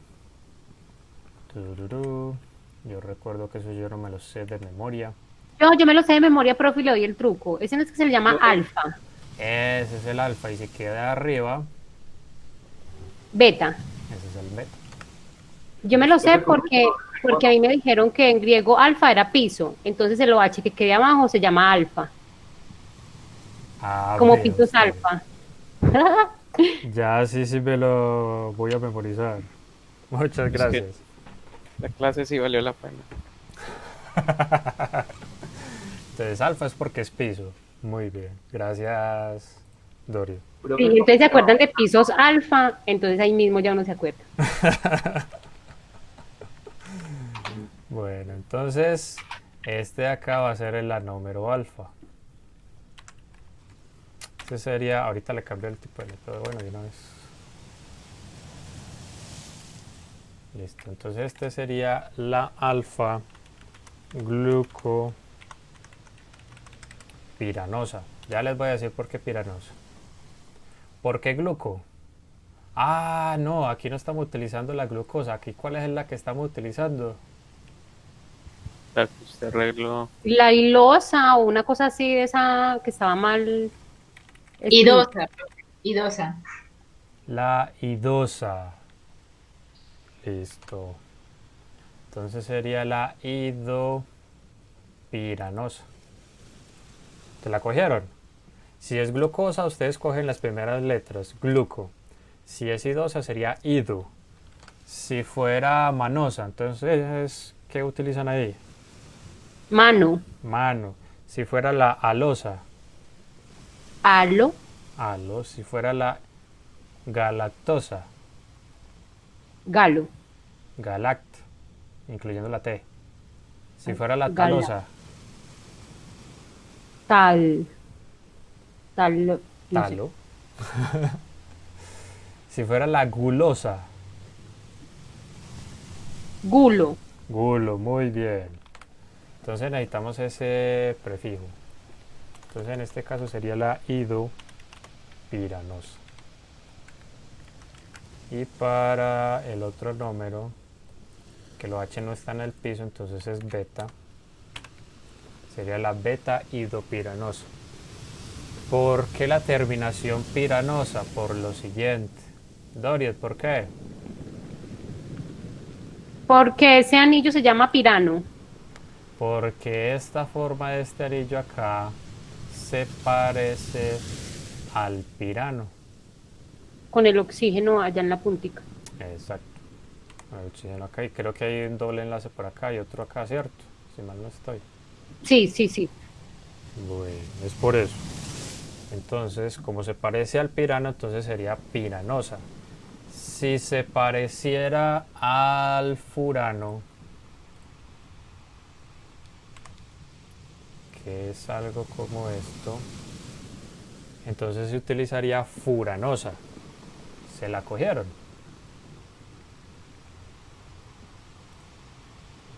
O Que sea, ese sería piranosa para para las 6 pentosas. y furanosa para 5. Exacto. Entonces en este caso se utiliza fupiranosa. Y en este caso se utiliza furanosa. Eso es todo. ¿Listo? Y entonces a esto que tenemos acá, a eso se le llama proyección de Haworth. ¿Listo? ¿Para quién? Para la beta idopiranosa. Y esta acá sería la proyección de Haworth para la alfa idopiranosa. Sencillito, ¿cierto? No, no, profe, no está tan sencillo. No, sino seguir los pasos, vea. Vamos a recapitular. Sino seguir los pasos. Comienza usted con la proyección de Fisher vertical y con el grupo carbonilo arriba. Voltéelo para que tenga la forma de un pescado. Después reubique todos los carbonos que están a la izquierda del grupo carbonilo para formar su prospecto de estructura cerrada. Después reubique el OH del penúltimo carbono. Después de hacer eso, hace la reacción de ciclamiento y ahí obtiene dos anómeros, el alfa y el beta. Y ya.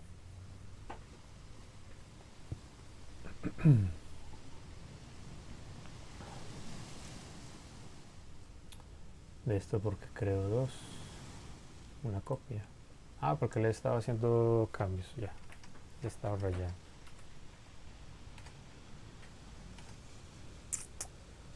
Bueno.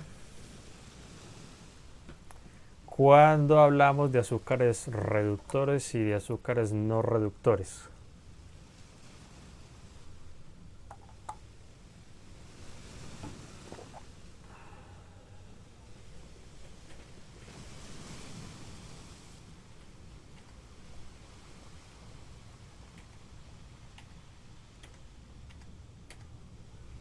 No se peleen, muchachos, que eso es muy feo.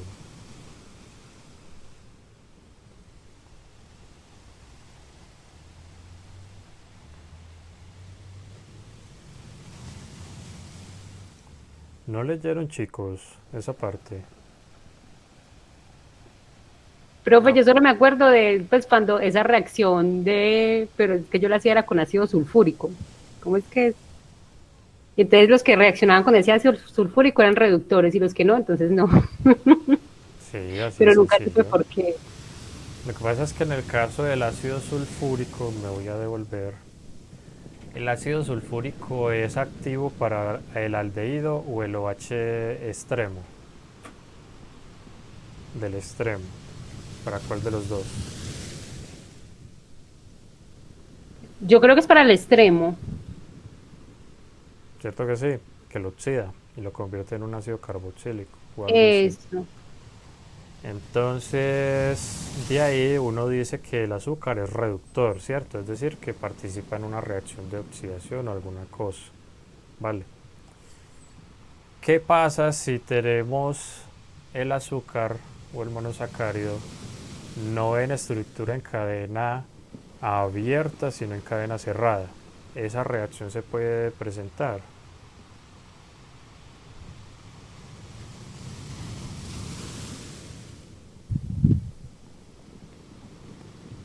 Porque miren que la condición para hacer la reacción que comenta Dorie con el ácido sulfúrico es que haya ese OH en el extremo. Si estamos en cadena cerrada, ¿habrá un OH pegado a un extremo? No hay extremo. No hay extremo. No, como no, tal. no habría extremo. Entonces la reacción no se puede realizar, ¿cierto? Entonces en ese caso, ¿ustedes qué me dirían de ese azúcar, de ese monosacárido? uno diría que no es reductor porque no Que- hubo reacción. Exactamente, que es un azúcar no reductor porque no reacciona. Y me voy a devolver y me disculpan, muchachos. Bueno, terminamos al final acabando clase, ¿cierto? Ah, Pero sí. muy buena la clase así, profe. Sí, aunque a mí no me gusta dar las clases con diapositivas, porque yo sé que más de uno se duerme. Bueno, yo les hago la siguiente pregunta. Si pusiéramos la sacarosa a reaccionar, ¿ustedes qué esperan? Que les dé, por ejemplo, en la reacción con el ácido sulfúrico, ¿ustedes qué esperan? ¿Que les dé o que no les dé? No da, profe. ¿Y qué pasaría si sí les da? Podríamos asumir que el azúcar se hidrolizó. Profe, sí, es que esa reacción se llama que es que fenol sulfuro, entonces uno primero le agrega fenol, me imagino que ese fenol algo hace ahí con ese enlace y después es que agrega el ácido sulfúrico. Ah, ya, es que El fenol sulfuro se llama la prueba esa. ya, es que ese es el paso final. Entonces yo me voy a adelantar otra vez porque quiero que veamos algunas reacciones. ¿Listo? Antes de eso, pasa lo siguiente, muchachos, y es que algunos monosacáridos en su estructura de cadena cerrada pueden sufrir algunas o pueden participar en algunas reacciones, listo, en las cuales el OH, yo me vuelvo un poco más, este OH que se enlaza al carbono anomérico se puede o no sustituir por alguna cosa, listo. Esa cosa que ingresa a sustituir ese OH recibe el nombre de aglicón.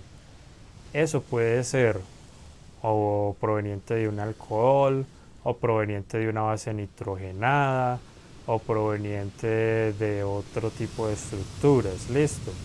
El caso es que eso que ingresa recibe el nombre de aglicón. Vale. Eso es clave para nosotros poder entender más adelante cómo es que se sintetiza paso a paso el ADN y el ARN. Listo. Entonces eso lo vamos a dejar ahí solamente como un comentario y más adelante miramos algo más al respecto, ¿listo? Bueno, entonces sucede que los monosacáridos tienen o participan en algunas reacciones, ¿listo? Esas reacciones se las voy a dejar a ustedes para que las consulten, sin embargo se las voy a mostrar, porque de lo contrario nos vamos a quedar aquí más tiempo del debido, ¿vale? Entonces la primera de ellas es la epimerización. ¿Qué les voy a comentar yo de esta reacción? Primero que todo, ocurre en un medio acuoso con pH alcalino y consiste en que usted lo que va a hacer es voltear de lado el grupo OH. ¿Listo? Esta reacción no solamente ocurre para el carbono 2, puede ocurrir para los otros carbonos quirales presentes en la estructura. Vale, solo que aquí en el ejemplo solamente se muestra para el carbono 2. Pero que sepan ustedes que eso se puede presentar en cualquiera de los otros carbonos. Bueno, esa sería la primera. La segunda sería el reordenamiento de enodiol, que también ocurre en un medio acuoso de pH básico. Vale. ¿Qué notan ustedes en común entre estas dos reacciones? Entre la epimerización y el reordenamiento de enodiol. Mientras que me responden, les voy a comentar una información adicional. ¿En qué consiste el reordenamiento de enodiol? Consiste en usted coger el grupo carbonilo del aldehído y se lo lleva hacia el carbono 2 de la estructura. ¿Listo? Entonces, gracias a esto es que partiendo de la glucosa podemos llegar a obtener la fructosa. Vale. Bueno, ahora sí, respóndanme a la pregunta anterior si son tan amables. Profe, ¿nos repite la pregunta por qué? Sí, claro. ¿Qué notan ustedes que tienen en común estas dos reacciones? La epimerización y el reordenamiento de enodiol.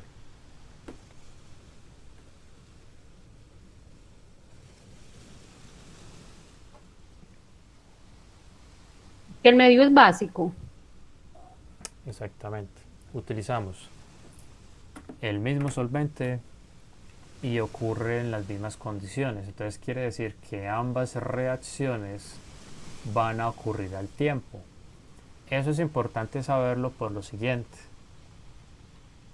Si cogemos, por ejemplo, glucosa y la ponemos en un medio acuoso de pH alcalino, dejamos que el sistema interactúe entre sí un tiempo, digamos 1 hora, sin perturbaciones. Al final, ¿qué van ustedes o qué esperan que se vayan a encontrar en ese sistema, en ese beaker, por ejemplo? Pues según esta imagen vamos a encontrar manosa. Ajá. Y también fructosa, que es la reacción que seguía. ¿Y qué más? Fructosa. Solamente manosa y fructosa. Y la misma Bueno, glucosa, también glucosa. ¿Por qué glucosa? la que no alcanza. Porque ahí las reacciones son reversibles también, entonces pues toda la glucosa no se va a consumir. Efectivamente, porque sé todas las reacciones de ambos mecanismos son reversibles. Entonces al final vamos a encontrar en el mismo recipiente glucosa,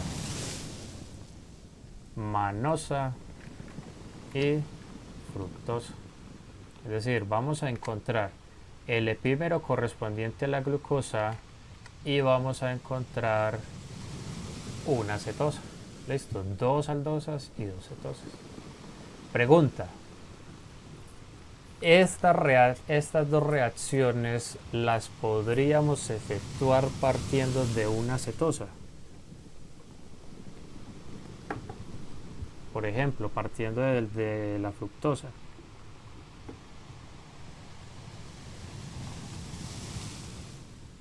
En teoría, como pues son reversibles, podemos partir de fructosa, agregar en un medio básico.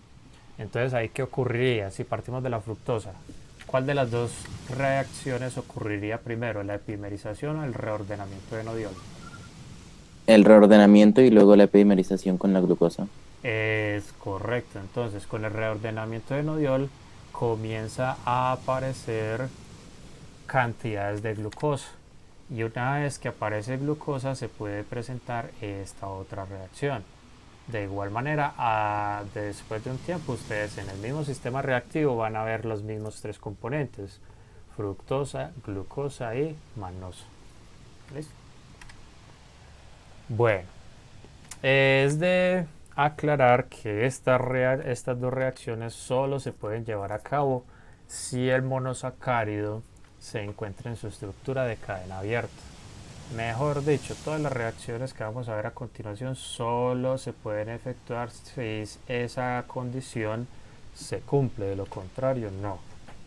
¿Listo? Bueno, esta es un tipo de reacción, esta es una reducción que no habíamos mirado antes.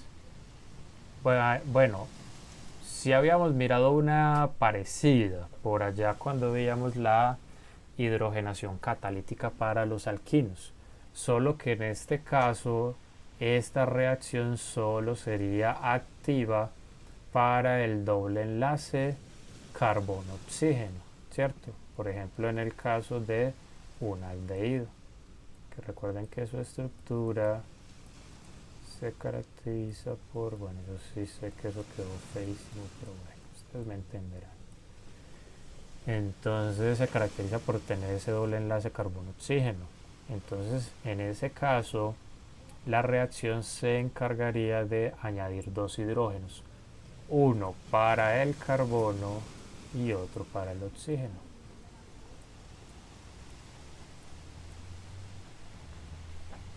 ¿Verdad? Eso es porque se ponía así justo en el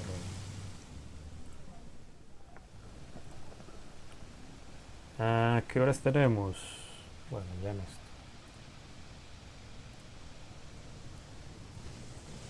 Entonces les decía que se añade un hidrógeno al oxígeno y se añade otro hidrógeno al carbono.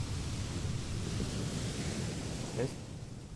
Por eso nos queda de esta manera CH2OH. Vale. Bueno, también hay otro tipo de reducción que ya habíamos visto su mecanismo por allá en la reducción de grupos carbonilos, ¿se acuerdan?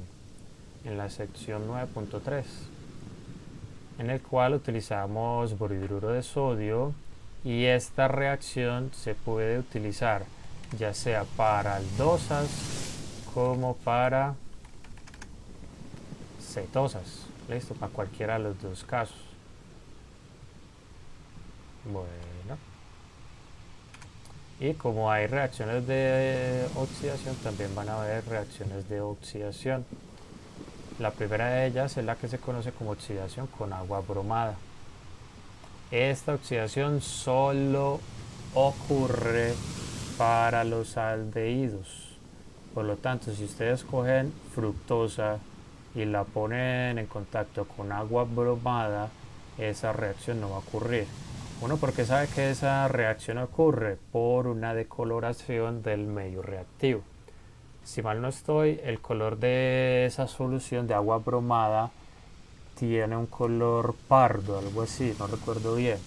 Entonces, mediante el color comienza a desaparecer, uno se da cuenta que esa reacción sí está ocurriendo. ¿Listo?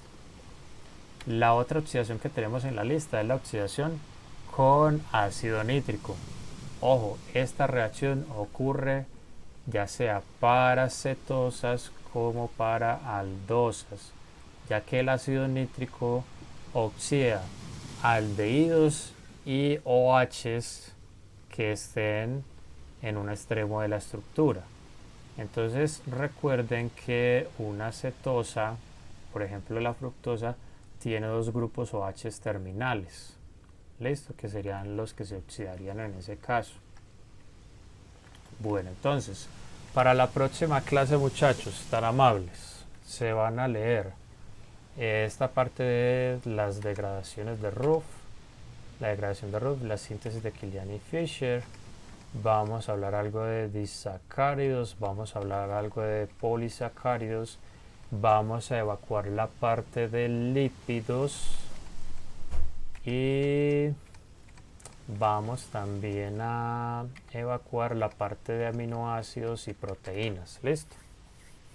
Entonces la próxima clase va a estar bien nutrida. ¿Listo? Profe, el taller ¿para cuándo hay que entregarlo? De eso hablamos el viernes. ¿Listo? Váyanlo haciendo mientras tanto. ¿Listo? La teoría de este parcial, de este último parcial, ¿cuándo se acaba? ¿El viernes? No, yo no creo que terminemos el viernes. Listo. Entonces, de todas maneras, el viernes conversamos, ¿listo? Bueno, jóvenes.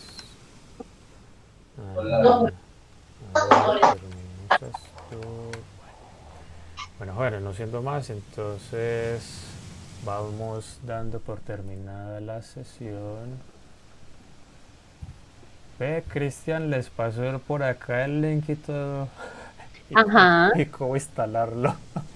Yo no me hago responsable de nada de eso, ¿listo? Yo menos. Digo, bajo su propia responsabilidad. Bueno, chicos, tengan un buen resto de día. Nos vemos el jueves. Gracias, Listo, profe. Gracias. Bastante. Chao. Gracias, profe. Con gusto, que estén bien.